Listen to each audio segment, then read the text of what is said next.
नितिन गडकरी लेकर आए नया नियम। ओला उबर पीक आवर्स में वसूल सकेंगे 2 गुना किराया। अब नहीं चलेगी 8 साल पुरानी कैब। ड्राइवर कैंसिल करे राइड या यात्री लगेगा 10% जुर्माना। कैब कंपनियों, कैब से सफर करने वाले यात्रियों और कैब चलाने वाले ड्राइवर्स के लिए केंद्र सरकार एक नया नियम लेकर आई है, जिसका नाम है मोटरयान एग्रीगेटर दिशा निर्देश 2025।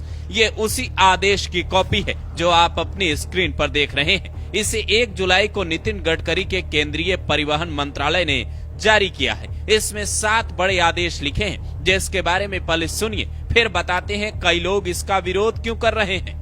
आदेश नंबर 1, कोई भी टैक्सी सर्विस कंपनी ओला, उबर या रैपिडो या कुछ भी हो, उसे रजिस्ट्रेशन करवाना होगा।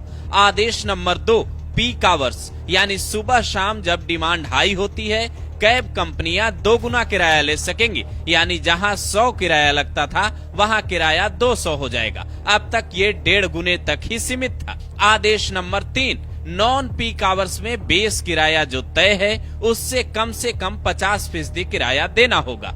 बेस किराया राज्य सरकारें गाड़ी के हिसाब से तय करती हैं। आदेश नंबर 4, 8 साल से पुरानी गाड़ियां टैक्सी में नहीं चल सकेंगी। ड्राइवर को अपनी सीट के पीछे गाड़ी की परमिट और अपने लाइसेंस की कॉपी लगानी होगी। आदेश नंबर 5, सभी गाड़ियों में ट्रैकिंग डिवाइस और पैनिक बटन लगाना जरूरी होगा। ड्राइवर को 40 घंटे की ट्रेनिंग लेनी होगी, जिसमें मेडिकल और पुलिस वेरिफिकेशन भी होगा।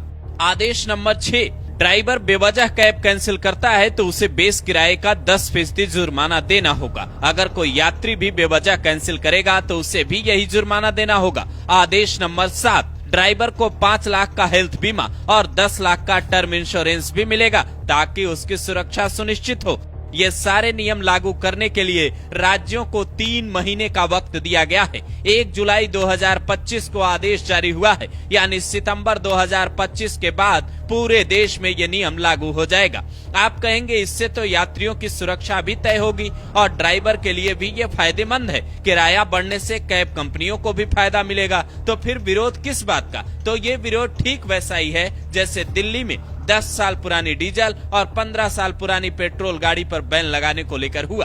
बाकायदा पेट्रोल पंप पर पुलिसकर्मी पहरा देने लगे और जैसे ही गाड़ियां आती उसे सीज करने लगे।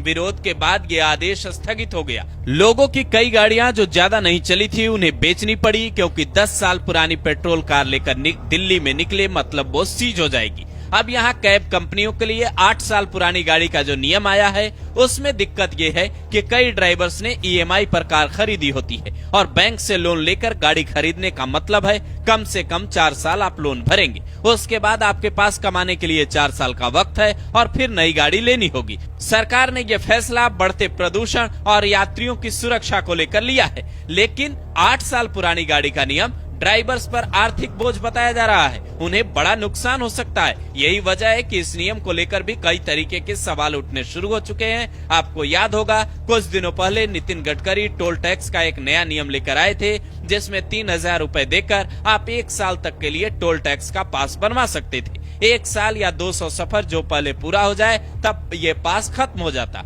जिसे लेकर भी कई सवाल उठे। सवाल स्पष्टता की कमी को लेकर थे। अब आप इस नए नियम को कैसे देखते हैं? अपनी राय जरूर दें।